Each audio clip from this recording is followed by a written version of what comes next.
అప్పుల బాధలు వెంటాడుతున్నాయా? అయితే 6 జేవిఆర్ వారి జాతిరత్నాలు ధరించండి. హలో అండి. అందరికీ నమస్కారం. నేను మీ కట్టా కార్తీక్. హైదరాబాదులో పిల్లల్ని పుట్టించడం అనేది ఒక పెద్ద వ్యాపారంగా తయారైంది. అనేక ఫెర్టిలిటీ సెంటర్‌లు మేము పిల్లల్ని పుట్టిస్తాం అని పుట్టగొడుగుల్లా వెలిసాయి. ఇదొక పెద్ద వ్యాపారం. కొన్ని వందల కోట్ల రూపాయల వ్యాపారం. మారిన పరిస్థితుల్లో, మారినటువంటి ఆహార నియమాలో ఈ మధ్య కాలంలో చాలా మందికి తొందరగా పిల్లలు పుట్టట్లేదు. పెళ్లి చేసుకొని సంవత్సరాల తరబడి చాలా జంటలు పిల్లల కోసం వెయిట్ చేస్తా ఉన్నాయి. సో, దీన్ని ఆసరాగా తీసుకొని పుట్టగొడుగుల్లా పుట్టకొచ్చినటువంటి ఈ హాస్పిటల్సు వ్యాపారం చేస్తా ఉన్నాయి పెద్ద ఎత్తున.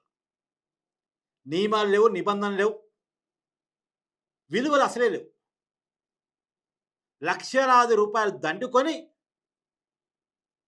ఒక రకంగా ఒక పెద్ద రాకెట్ లాగా నడుస్తా ఉన్నాయి. నిన్న బయటకొచ్చింది హైదరాబాద్‌లో. సృష్టి ఫెర్టిలిటీ సెంటర్. డాక్టర్ నమ్రత. డాక్టర్ నమ్రత అనేటువంటి ఈవిడ గత కొన్ని సంవత్సరాలుగా సికింద్రాబాదు అడ్డాగా ఒక హాస్పిటల్ నడిపిస్తున్నారు. ఆమెకి ఇతరత్రా హాస్పిటల్స్‌తో కూడా సంబంధాలున్నాయి అనేటువంటిది మనకు తెలుస్తున్న సమాచారం. అంటే ఈవిడ విషయం బయటకొచ్చింది గానీ, ఇంకా బయటికి రావాల్సినటువంటి దందాలు, ఫెర్టిలిటీ సెంటర్ సాగిస్తున్న ఆగడాలు చాలా ఉన్నాయి. నేను ఫస్ట్ ఈ కేస్ ఏంటో చెప్తాను. ఇయాల బయటకొచ్చిన విషయాన్ని మాట్లాడుకున్న తర్వాత మీకు చాలా ఆగడాలని వివరించేటువంటి ప్రయత్నం చేస్తాను. ఈ సృష్టి ఫెర్టిలిటీ సెంటర్ ఇక్కడికి ఒక రాజస్థాన్‌కి సంబంధించిన ఒక జంట డాక్టర్ నమ్రతని అప్రోచ్ అయ్యారంట. వాళ్ళు గత కొన్నేళ్లుగా పిల్లల కోసం వెయిట్ చేస్తున్నారు. పెళ్ళై చాలా కాలమైంది. కానీ పిల్లలు పుట్టట్లేదు. ఇక్కడ ఆన్‌లైన్‌లో చెక్ చేసుకుంటే ఈ హాస్పిటల్‌కి ఓ రెప్యుటేషన్ ఉందని చూపించింది. వెంటనే నమ్రతని అప్రోచ్ అయ్యారు. ఆవిడ చెప్పిన సజెషన్ ఏందంటే వీళ్ళకి అన్ని టెస్టులు చేపించిందంట. దాదాపు 60,000 బిల్లుతోటి చాలా టెస్టులు చేపించిందంట. అంటే వచ్చిన అప్రోచ్ అయిన రోజే దాదాపు 60,000 బిల్లేసి రకరకాల టెస్టులు చేపించి, మీకు టెస్టుల ద్వారా చూస్తున్నప్పుడు మీకు కొన్ని ప్రాబ్లమ్స్ ఉన్నాయి. మీరు బిడ్డని కనలేరు. నేను బిడ్డని కంటానికి మీకు ఒక ఉపాయం చెప్తాను. మీరు పాటిస్తానంటే అని చెప్పేసి వాళ్ళ ముందు ఒక ప్రపోజల్ పెట్టిందంట. పిల్లల్ని కావాలి అనుకుంటున్న వాళ్ళకి ఆ ప్రపోజల్ విన్నారు. అంటే ఇతని వీర్యం, ఆమెడ అండం ఈ 2 కలిపి వేరే వాళ్ళ గర్భంలో అంటే వేరే గర్భాన్ని అద్దెకు తీసుకొని, ఆ గర్భంలో పిండాన్ని తయారు చేసి బిడ్డను పుట్టించి మీకు అప్పజెప్తాను. నిజానికి ఇది సరోగసీ విధానం. లైక్ సరోగసీ ఇది. ఇది ఫెర్టిలిటీ సెంటర్ చేయటానికి ఒప్పుకోవు నిబంధనలు. కానీ వాళ్ళ ముందు డాక్టర్ ఈ ప్రపోజల్ పెట్టారంట. మీకు మీరుగా పిల్లల్ని కనలేరు. కాబట్టి మీ వీర్యాన్ని, అండాన్ని వేరే వాళ్ళ గర్భంలో పెంచి బిడ్డలుగా చేసి మీకు అప్పజెప్తాను అని చెప్పేసి ఆమె ప్రపోజల్ పెట్టిందంట. దానికి రూ. 30,00,000 బిల్లు చెప్పిందంట. సరే రూ. 30,00,000 కట్టడానికి మేము సిద్ధమే. కాపోతే డీఎన్ఏ టెస్ట్ చేసి మా వీర్యం వల్ల, మా అండం వల్ల అంటే మా వల్లే పుట్టారు. మా బిడ్డే అని చెక్ చేపిచ్చి మాకివ్వండి. మీరు అడుగుతున్న 30,00,000 కట్టడానికి మేము సిద్ధం అని ఈ జంట ఒప్పుకున్నారట. ఈ జంటలో మగవాని వీర్యం, ఆడవ్యక్తి అండం తీసి వేరే అద్దె గర్భంలో పెడుతున్నానని చెప్పేసి మాయమాటలు చెప్పేసి దాదాపు ముందుగా రూ. 30,00,000 చెప్పి తర్వాత దశల వారీగా దాదాపు 35,00,000 వసూలు చేశారంట డాక్టర్ గారు. హాస్పిటల్ యాజమాన్యం. సరే అయితే అయింది. ఖర్చయితే ఖర్చయింది. మాకు బిడ్డ కావాలి అనుకుంటున్న వాళ్ళు ఖర్చు పెట్టేశారు. ఒకసారి ఫోను చేశారంట. ఒక అద్దె గర్భం దొరికింది. మీ వీర్యాన్ని, అండాన్ని ఆమెలో ఇంజెస్ట్ చేశాము. మీ బిడ్డ పెరుగుతుంది అని చెప్పారంటే అప్పుడప్పుడు ఫోను చేసి మంచిగానే ఉంది. మీ బిడ్డ ఎదుగుతా ఉంది. పిండం అంటే కడుపులో పిండం ఎదుగుతా ఉంది. మీరు పెండింగ్ బిల్ కట్టండి అని ఎప్పటికప్పుడు డబ్బులు కట్టించుకున్నారట. తర్వాత వన్ ఫైన్ డే మీ బిడ్డ పుట్టింది. మీ వైజాగ్‌లో మా ల్యాబ్‌లో ఉంది. అక్కడ సిజేరియన్ ద్వారా మీరు ఎవరైతే అర్ధ గర్భం మహిళ ఉన్నారో ఆవిడ బిడ్డను కన్నారు. మీరు వెళ్లి ఆ బిడ్డను కలెక్ట్ చేసుకోండి అని చెప్పేసి సిజేరియన్ ఖర్చులు కూడా మళ్ళా వీళ్ళ నెత్తి మీదేసి వీళ్ళని వైజాగ్ పంపించేసి వీళ్ళకి బిడ్డను అప్పజెప్పారట. అయితే మీరు డీఎన్ఏ టెస్ట్ చేపిచ్చి మా బిడ్డే అని కన్ఫర్మేషన్‌తో ఇస్తామన్నారు గదా! అని వీళ్ళు అడిగారంట. అది ఇస్తారండి అదేదో చెప్పారట మొదటగా. సరే వీళ్ళు బిడ్డను తీసుకొని ఇంటికొచ్చారు. తర్వాత కాలంలో వీళ్ళు డీఎన్ఏ టెస్ట్ కోసం అడగాలని హాస్పిటల్‌ని అప్రోచ్ అయినప్పుడు గూడా అక్కడ ఎలాంటి సమాధానం లేదు. పైగా వాళ్ళ నమ్రత వాళ్ళ అబ్బాయి లాయరంట. మీరేదన్నా ఇక్కడ ఎక్కువ తక్కువ మాట్లాడితే లీగల్‌గా చూసుకోవాల్సొచ్చిద్ది అని జెప్పేసి వీళ్ళని భయపెట్టే ప్రయత్నం చేశాడంట.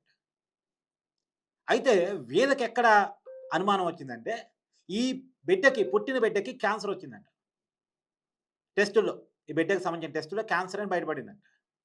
అయితే ఈ జంటకు సంబంధించినటువంటి ఇటు మగవాళ్ళి వైపు నుంచి గాని, ఆ ఆడ వ్యక్తి వైపు నుంచి గాని వాళ్ళ కుటుంబ సభ్యులు ఎవరికీ క్యాన్సర్ లేదు.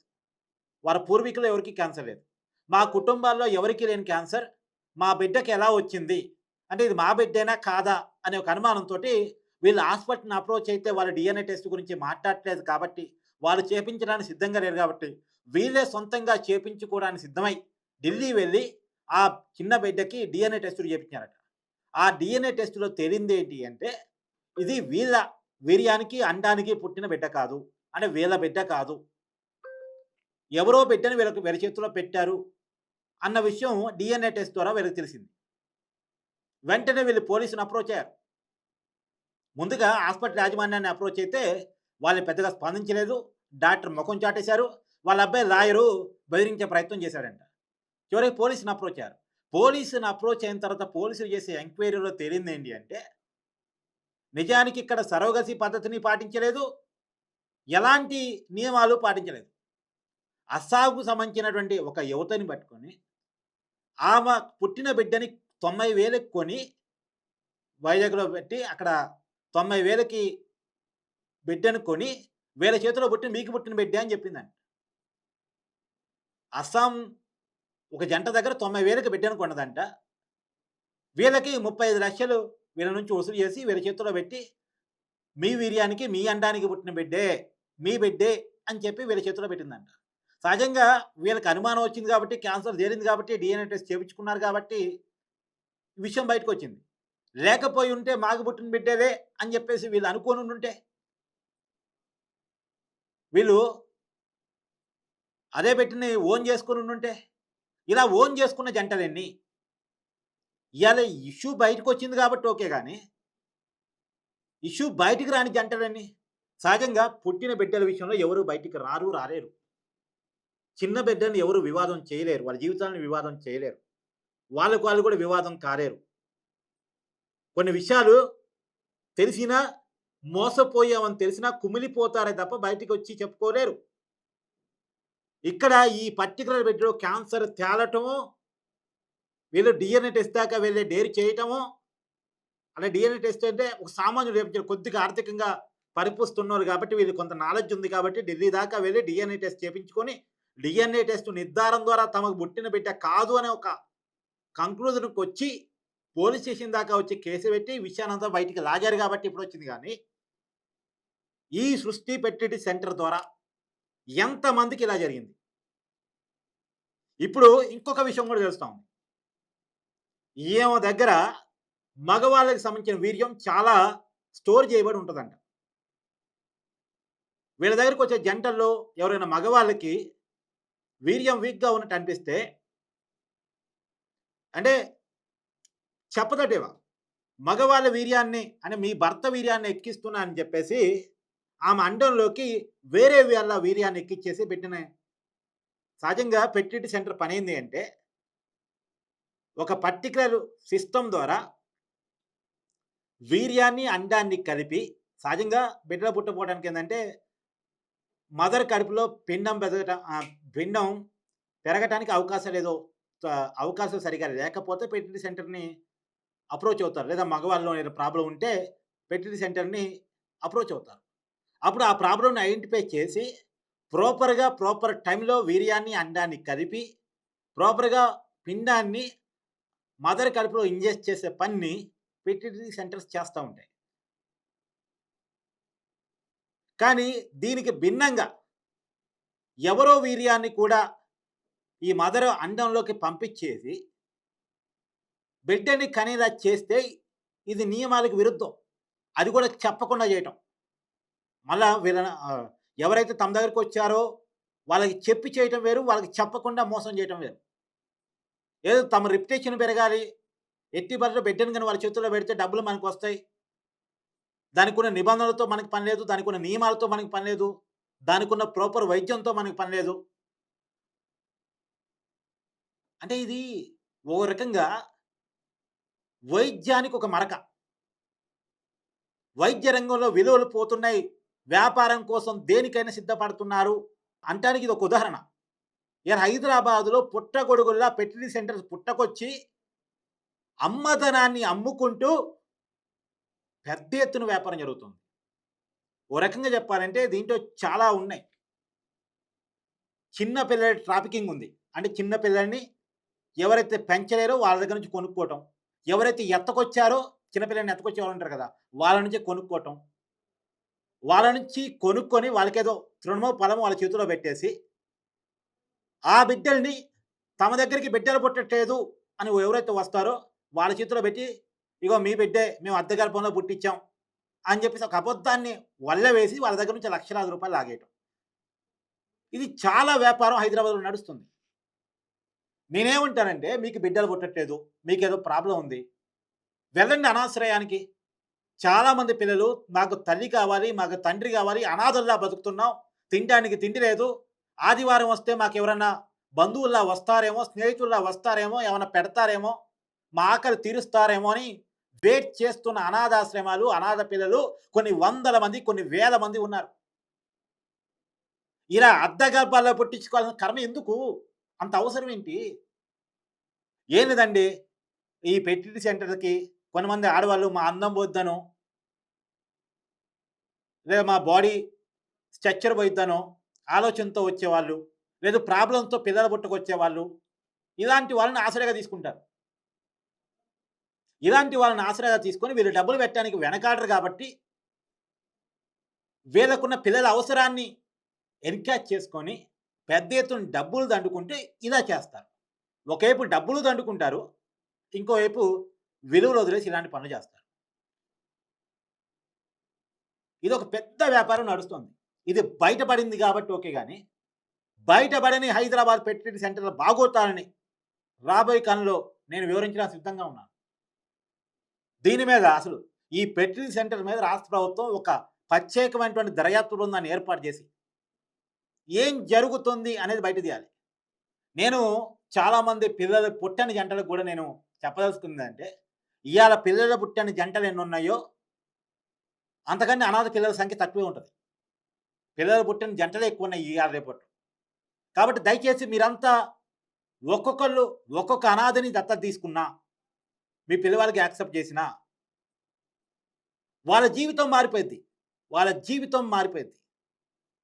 ఈ జీవితంలో ఈ సమాజంలో అనాథ లేని భారతం తయారైపోయిద్ది. జూబ్లీ చెక్ పోస్ట్ దగ్గరో, లేదు పంజాగుట్ట సెంటర్‌లోనో బొచ్చెబట్టుకొని చిన్న పిల్లవాళ్ళు అడుక్కునేటువంటి పరిస్థితి నుంచి భారతదేశం పరిస్థితి మారిపోయింది.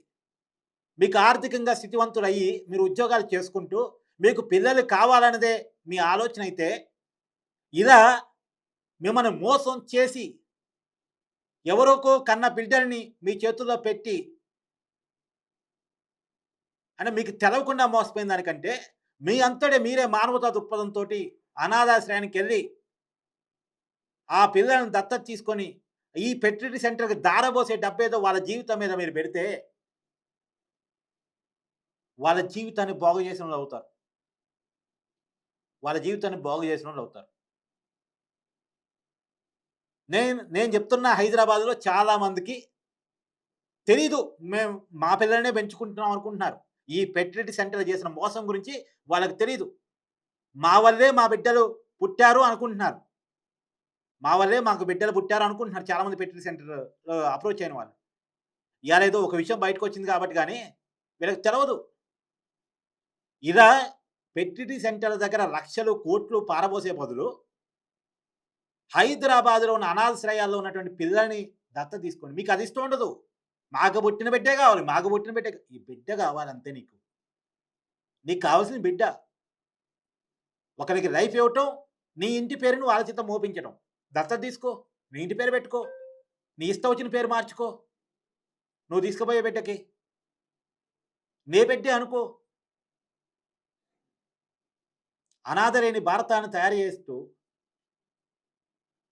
ఇయాల బయట జూబ్లీ చెక్ పోస్ట్ దగ్గర కాళ్ళలో పోయేవాళ్ళు, బండ్ల మీద పోయేవాళ్ళు చాలామంది పిల్లలు రోడ్డు మీద అడుక్కునేటువంటి పరిస్థితులు చూస్తూ ఉంటారు. మనల్ని మీడియా అప్పుడప్పుడు గమనించేసి పోలీసులకు వాళ్ళకి అప్పజెప్పి వాళ్ళని అనాథాశ్రయాల్లో పెడతా ఉంటాయి. అయినప్పటికి కూడా మళ్ళా ఒక 2 నెలల తర్వాత మళ్ళా ఎవరో ఒకళ్ళు వస్తూనే ఉంటారు. వాళ్ళంతా ఎవరు అంటే ఎవరో గ్యాంగ్ పిల్లల్ని ఎత్తుకొస్తే వాళ్ళ ద్వారా వాళ్ళని అడుక్కునే వృత్తిలో పెట్టి వాళ్ళ ద్వారా డబ్బులు సంపాదించుకునే పని చేస్తా ఉంటది. ఇదంతా జరిగేది పిల్లల ట్రాఫికింగ్. వాళ్ళ పట్ల మీడియా ఎప్పటికప్పుడు స్పందిస్తూ ఏదో ఆహ్, కంటి చూపు చెరిగే పాపం వాళ్ళని మళ్ళా అనాథాశ్రయంలో చేర్పిస్తా ఉంటది.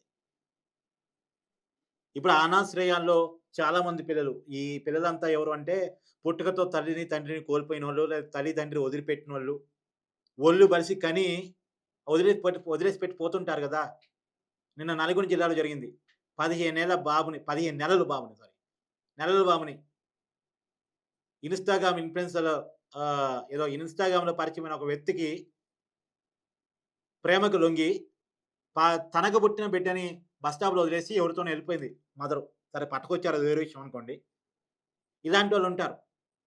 ఇలాంటోళ్ళు వాళ్ళ పుట్టి అనాథాశ్రమంలో పెరుగుతా ఉంటారు పాపం పిల్లలు. కాబట్టి అలాంటోళ్ళని గనక మీరు దత్తత తీసుకోగలిగితే, అలాంటోళ్ళని గనక పెంచుకోగలిగితే, ఖచ్చితంగా మనం మన దేశానికి ఉపయోగపడోళ్ళమవుతాం. రేపటి తరానికి ఉపయోగపడోళ్ళమవుతాం. ఒక జనరేషన్‌ని అనాథలు లేని భారతంగా తయారు చేసినోళ్ళమవుతాం. ఒక జనరేషన్‌కి ఉపయోగపడ్డోళ్ళమవుతాం. అలా చేయండి తప్ప ఇలాంటి వ్యాపారాలకి తోడ్పాటు చేయకండి. నిజానికి ఈవిడ కొన్ని ఏళ్లుగా వ్యాపారం సాగిస్తా ఉంది. అంటే ఇన్ని ఏళ్లుగా ఎంతమందిని మోసం చేసి ఉండొచ్చు? ఈమె దగ్గర వైద్యం చేపించుకున్నోళ్ళంతా ఒక్కసారి గుండె మీద చేసుకొని ఆలోచించండి. ఇప్పుడు నేను చెప్పిన ప్రపోజల్ బెటరా? మీరు చేసినటువంటి పని కరెక్టా? దయచేసి ఈ వీడియో చూస్తున్నోళ్ళంతా కూడా కామెంట్ చేసే ప్రయత్నం చేయండి.